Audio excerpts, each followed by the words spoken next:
They told me I was selfish for wanting a life of my own. That if family comes first, and I should be grateful to live under their roof. But they didn't say the real plan was for me to raise a child that wasn't mine, give up my dreams, and become invisible while my sister lived like royalty. So I left, no note, no goodbye. And what happened next? No one was prepared for it. I never thought I'd be the kind of person to disappear without saying a word, but looking back now, it almost feels like I never had a choice. My life wasn't terrible, not in the way people usually define it, but it was quietly suffocating in a way that crept up on me and smothered me before I even knew I was gasping for air. I had just graduated from college, a degree in communications that I was proud of, even if it hadn't landed me a job yet. I was living with a friend in a small apartment while applying to entry-level jobs, and though it was a tough grind, it was mine. I had control. Then came the phone call from my mother. She sounded frantic, emotional. Eliza, my older sister, had just given birth, and things were hard. The baby cried non-stop. Eliza wasn't sleeping. Dad was working long hours. Mom begged me to come help, just for a little while, just until things got easier. "You're not working right now anyway," she said. "We really need you." At first, I hesitated. I knew Eliza and I weren't close. She was always the star of the family, the one who could do no wrong, the one who partied, broke rules, and still got endless praise for simply existing. Meanwhile, I was the background character. The helper. The one who was always expected to make room. Still, I told myself it was the right thing to do. I packed a suitcase, promised my friend it was just for a week or two, and moved back home. The first thing that hit me when I walked through the door was that my old bedroom was gone. Literally. The walls were painted baby blue, a crib stood in the center, and my childhood posters were nowhere to be found. "We figured you wouldn't mind," Mom said, smiling as if it was a reasonable decision. "The couch is still comfy." The baby was handed to me within 10 minutes of arriving. "He loves being held," Eliza said, yawning dramatically, as she walked into the kitchen. "I haven't slept in days." I nodded and bounced him in my arms, thinking this was just temporary. I could help. I wanted to help. But by the third day, I noticed something strange. Eliza was sleeping in late, scrolling through her phone, and disappearing for hours while I fed, changed, and rocked her baby. My mom praised her for trying so hard. My dad called her brave. And me? I was told to be quiet when the baby cried too loud and to be more understanding when Eliza forgot to sterilize the bottles. I started asking when I could go back. I had job applications to submit. I was missing deadlines. "Just a little longer," Mom said. "Things are still so chaotic." Then came the late-night argument. I was up feeding the baby again when I heard my parents whispering in the kitchen. I paused outside the door. "She's not going anywhere," Mom said. "It's working perfectly. Eliza can finally rest, and we don't have to hire anyone." Dad grunted in agreement. "We'll just keep her here until she forgets about those jobs." My heart dropped. That's when I realized this wasn't a favor. It was a trap. They had no intention of letting me leave. To them, I wasn't a daughter. I was free childcare. That night, I sat on the couch with the baby sleeping in my arms, tears streaming down my face. I felt stupid for not seeing it sooner. I felt betrayed. But most of all, I felt invisible. The next morning, I tried to talk to Eliza. "Don't you think it's a little unfair?" I asked quietly.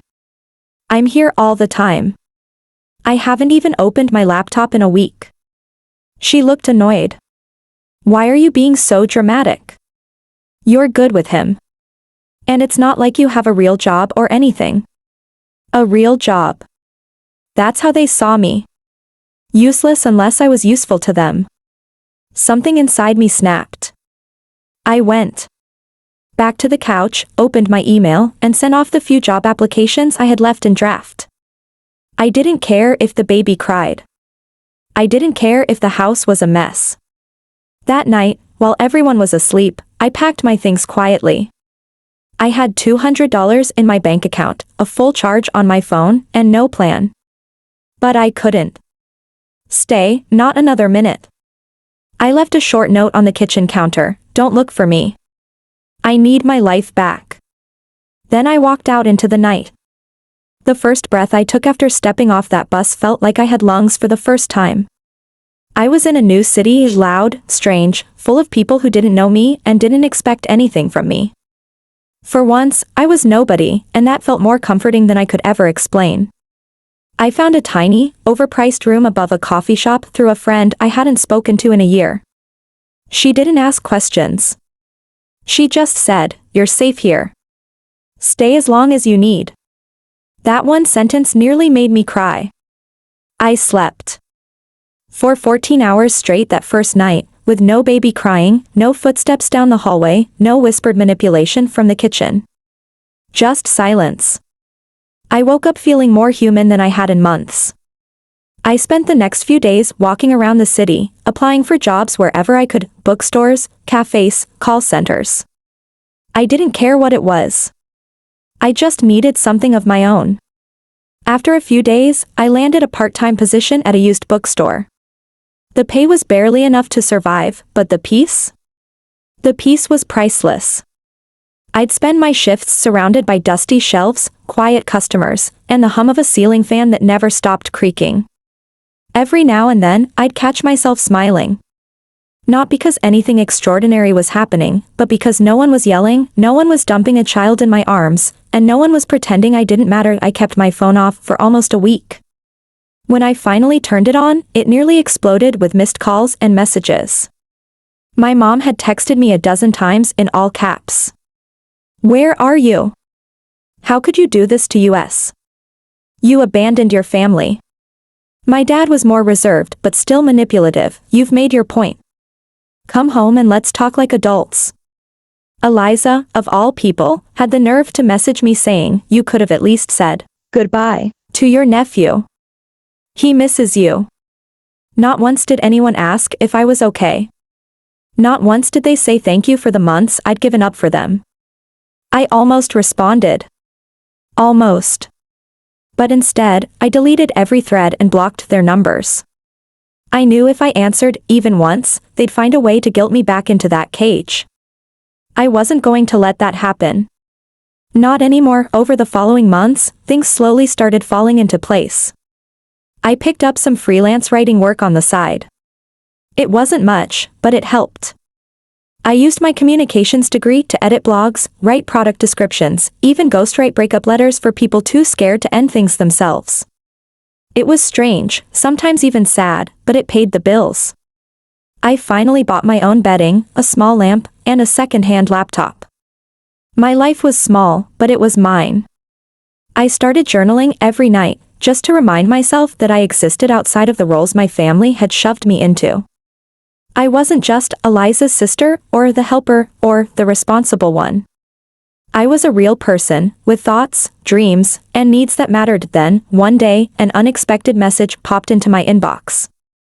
It was from Eliza. Just one line, "I'm sorry. I didn't know how bad it got for you." I stared at the screen for a long time. Part of me wanted to ignore it, to protect my peace. But another part, the part that still remembered us as little girls playing with dolls and sneaking snacks. After bedtime, wanted to know if maybe, just maybe, there was something real behind her words. I replied cautiously, asking what had changed.